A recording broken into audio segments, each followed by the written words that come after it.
Sebastian Ibanez, a native of Mesa, Arizona, was trying to be a good citizen by voting. In 2018, he wanted to participate in the midterm elections, but was turned away by his first and second polling places because the voting machines wouldn't work for him. The third, after hours of searching, was an overdue success. He told the Arizona Central of November 6th that same year, "It's annoying to know that you aren't able to exercise your rights because you're blind." Annoying doesn't go far enough. It's unconstitutional. Sebastian's experience is described by the Center for American Progress of May 19th, 2020.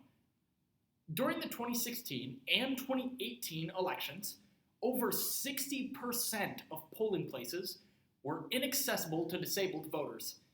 And this lack of accessible voting will only be worse as COVID-19 continues to loom. However, Truth Out of May 12, 2020 argues there is no better time to address this electoral shortchange than right now, because the COVID-19 pandemic is demonstrating just how inaccessible traditional voting is. But here's the thing. The pandemic only crystallizes the structural obstacles that have disenfranchised disabled voters for decades. Considering the ACLU of July 20th, 2020 estimates 35 million plus eligible voters with disabilities continue to face barriers to voting despite laws that were supposed to fix this very issue. Action must be taken that gives all Americans, regardless of ability status, the chance to exercise their right to vote. So today, we will first examine how voters are systematically disenfranchised. Second, delve into why this disenfranchisement is ongoing, before finally proposing some suggestions to fix our elections so that we might finally make advancements on what the Disability Rights Education and Defense Fund calls the last front in the voting rights movement. Prior to the Revolutionary War, voting was cast through voice. Once the nation grew, we turned to private paper ballots in the 1890s. Little has changed since. The lack of innovation continues to be problematic for two reasons. We are still reliant on paper ballots, and polling places and machines are inaccessible. First, we are still reliant on paper balloting. Lou Ann Blake at the National Federation of the Blind explains, paper ballots are difficult for people with visual impairment issues to fill out privately, and those who have motor impairment issues, like Parkinson's, can also find difficulty with dexterity. Many states have opted to increase mail-in voting as a potential solution, but voting by mail must be accompanied with in-person voting for disabled voters who cannot fill out a ballot privately. Take Dr. Regina Root, a professor at the College of William and Mary, who needed her husband to vote for her because a visual impairment meant she couldn't read or fill out her ballot at home. She told the Washington Post of August 31st, 2020, "I love my husband, but for as much as I've studied, casting a vote independently is really important." Second, USA Today of July 26, 2020 laments, during the 2016 election, 60% of polling places had at least one barrier to access the location, and a measly 17% were fully accessible. While this includes a lack of ramps, it also includes lesser-known accessibility impediments to those with visual and hearing impairments. It's not just about whether they can vote, but as Forbes of July 6, 2020 argues, the quality and dignity of their voting experience must be safeguarded too. One person, one vote is a central doctrine of this nation, but we've done little to make sure that everyone can actually get to the ballot box.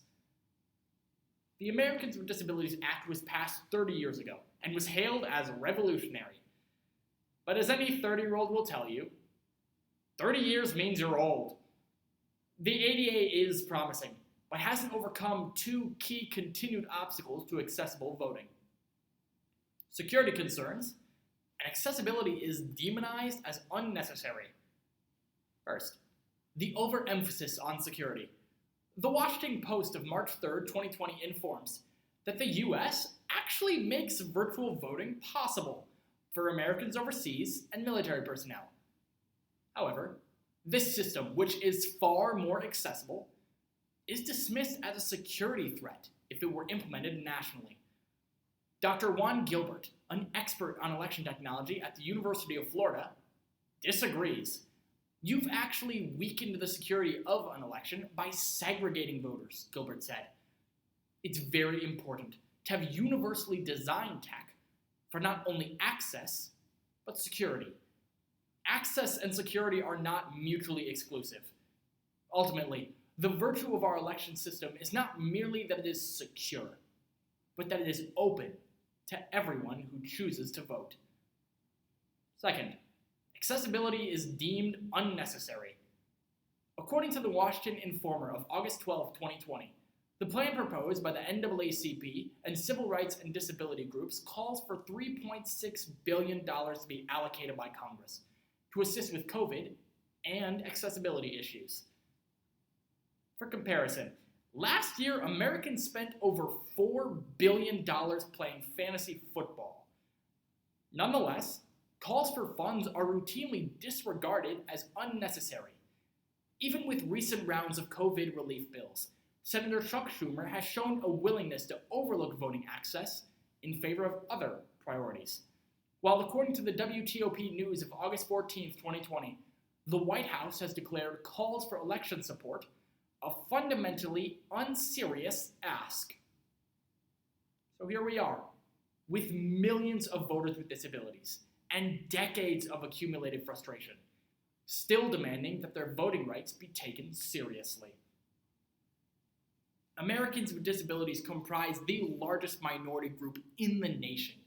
The collective voting power of this demographic alone is enough to reshape American politics. We need to make it possible for them to do so by getting to the ballot box. First, let's take the long view. Digital voting is the accessible future. Mobile apps like Votes are already trying to implement voting strictly from your smartphone. If we can do forensics online, then surely we can vote online. Now, the New York Times of February 13, 2020 warns that the tech is by no means perfect. However, as it continues to improve, we are able to make not only apps, but bring voting into the 21st century. Currently, Votes can create a paper trail that allows auditors to verify the security of elections. And states like Oregon, West Virginia, and Utah have agreed to pilot them in their state elections.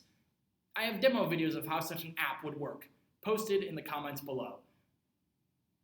But democracy is under assault now, so we need to act. In the short term, we need committed disability advocates at polling places. This year, there will be a shortage of poll workers. The majority of poll workers are over 60 years old and the most at risk for COVID-19. This means that 500,000 new volunteers might be needed to keep the polls open. Power the Polls is an initiative led by Fair Election Center, a nonpartisan voting rights organization dedicated to accessible voting. At their website, you can sign up to staff at your local polling place. There, we can get training necessary to ask proper accommodation questions, ensure all equipment is functioning as it should, and I can give you needed information to pass on to voters to make polling sites more accessible. This includes state-specific legislation, practical tips, and public transportation options to get to polls. This isn't going to be easy. But then again, neither is democracy. And like democracy, accessibility only works when we work together. Today, we examined how disabled voters have been disenfranchised, why it continues, and some short and long-term solutions. Sebastian Ibanez tried to vote at 3 separate locations before he was finally successful. If every citizen were as committed as him, this problem would not exist in the first place.